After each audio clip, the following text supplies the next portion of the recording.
월급은 쥐꼬리만큼 오르는데 은행 이자는 점점 낮아지고 부동산 투자를 하기에는 돈이 없는 우리들. 옆부서 김대리는 주식 투자로 지난해에 월급을 14번 받았다는데 나는 은행 적금이 만기되어 봐야 이자로 겨우 가족 외식 한번 할까 말까 한 상황이라면 경제신문 읽기, 가계부 쓰기, 증권 계좌 만들기, 부동산 자주 가기, 떼돈 벌겠다는 것도 아닌데 할 일이 너무 많아 돈 불리기를 지레 포기한 평범한 직장인들은 어떻게 하면 돈을 잃지 않고 안정적으로 재테크할 수 있을까요? 15년간 은행에 근무하면서 여러 개인과 기업 고객을 상담하며 쌓은 방대한 노하우를 담은 박철 저자의 직장인의 돈 공부는 직장인이라면 누구나 하나는 가지고 있는 월급 통장, 제일 쉽고 만만해 보이는 이 통장 계좌 하나로도 충분히 부자가 될 수 있다고 합니다. 뿐만 아니라 복리, 좋다는 말은 많이 들었는데 몇 년이나 저금해야 효과를 볼 수 있는 걸까? 주거래 고객 혜택을 받기 위해서는 무슨 거래를 얼마나 해야 할까? 은행에 갈 때마다 추천받는 펀드, ELS, ETF는 뭘 보고 골라야 할까? 내 퇴직금이 은행에 쌓인다는데 잘 있기는 한 걸까? 와 같이 평소 궁금했지만 누구도 속 시원히 말해주지 않아 답답했던 수많은 질문에 명쾌한 답을 제공해주고 있습니다. 오늘은 책에서 소개된 직장인이 할 수 있는 많은 재테크 투자 방법 중에서 두 가지를 골라 소개해드립니다.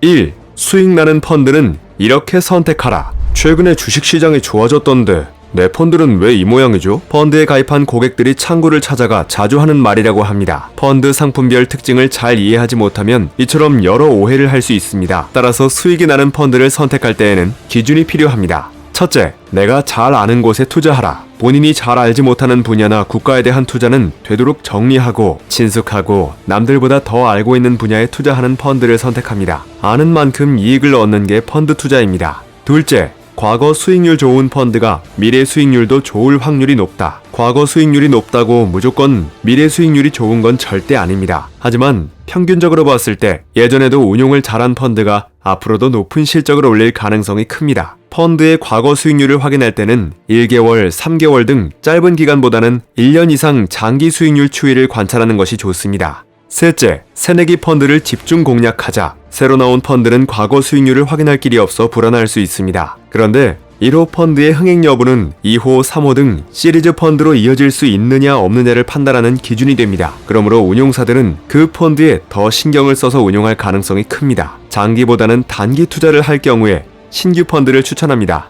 넷째, 펀드 운용사의 실력 차이도 분명히 있다. 책 직장인의 돈 공부의 박철 저자는 고객들에게 펀드를 추천하기 위해 최근 3개월간 주로 배당주에 투자하는 각 운용사의 주력 펀드 수익률을 비교해보니 6% 이상 차이가 있었다고 합니다. 운용사의 역량 차이는 분명히 있으므로 잘 운영하겠지 라고 막연하게 믿고 넘기지 말고 운용사의 기간 수익률을 비교해본 뒤에 선택해야 합니다. 다섯째, 펀드의 변동성 지표를 눈여겨보라. 펀드를 고를 때 고려해야 할 마지막 사항은 위험지표 정보를 확인하는 것입니다. 펀드 수익률이 널뛰기 하듯 날마다 변동이 크다면 투자자는 늘 불안하고 초조하겠죠. 그러므로 꾸준히 시장 대비 양호한 수익을 내는 펀드를 선택하는 게 중요한데 펀드의 변동성을 확인하는 지표로는 표준 편차, 베타, 샤프, 트레이너 등이 있으니 이를 공부하여 알고 있어야 합니다. 2. 금 투자는 이렇게 하라. 금은 예금, 펀드, 주식, 보험에 이은 대안투자처로 지속적인 각광을 받고 있습니다. 금은 전 세계 어느 나라에서나 통용되는 고유의 가치를 갖고 있으며 시간이 지나도 손상되거나 변질되지 않는 특징이 있기 때문입니다. 최근에 금값이 많이 상승하여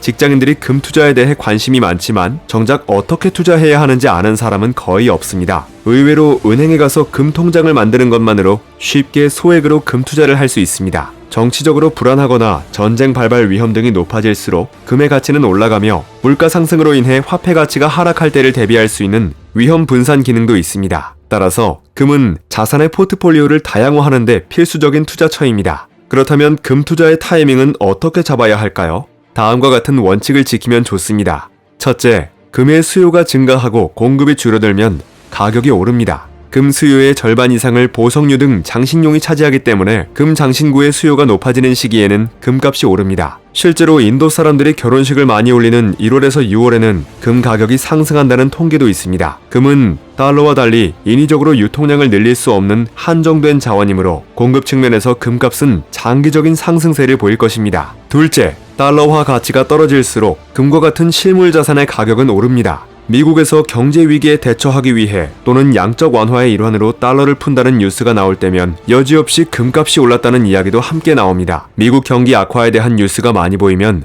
금 투자에 관심을 가져야 합니다. 셋째, 유가가 상승하면 금값은 상승할 가능성이 큽니다. 중동 등 주요 산유국의 정세가 불안정해지면 안정적인 금에 투자하려는 수요가 증가하기 때문에 유가의 추이도 금에 투자하는 시점을 고려할 때 중요하게 봐야 할 요소입니다. 넷째, 강한 물가 상승 우려가 있을 때 상승합니다. 마찬가지로 강한 인플레이션 우려가 있을 때 금처럼 손에 잡히는 실물은 더욱 값져 보이기 마련입니다. 수요 증가로 값은 상승하게 됩니다. 다섯째, 중앙은행, 기관의 금 매수세가 증가할 때를 노립니다. 개인의 입장에서 투자 판단이 어려울 때는 항상 자금력 있는 투자기관의 움직임을 살펴야 합니다. 다만 중앙은행 등의 금 매수는 단기간에 일시적으로 이루어지지 않으므로 이 경우엔 단기보다는 장기적 관점에서 보는 것을 추천합니다. 초저금리 시대에 돈 불리기에 관심을 가지는 직장인들은 더 많아질 것으로 예상됩니다. 부동산조차도 투기 수요가 반영되어 안정적인 노후 자산이 되지 못하는 지금은 첫 월급을 받을 때부터 차근차근 돈에 관해 공부하고 투자 포트폴리오를 짜고 나만의 재테크 방식을 터득하는 것이 중요합니다.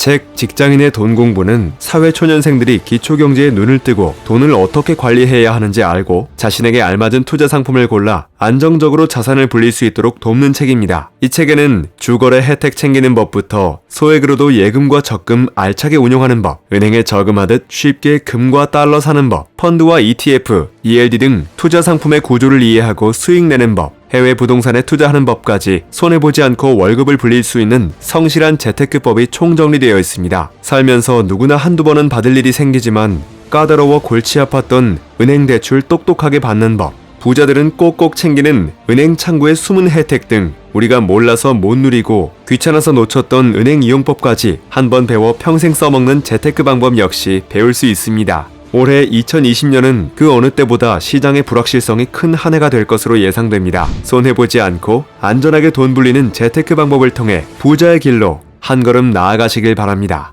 책갈피였습니다. 당신의 성공과 행복을 응원합니다.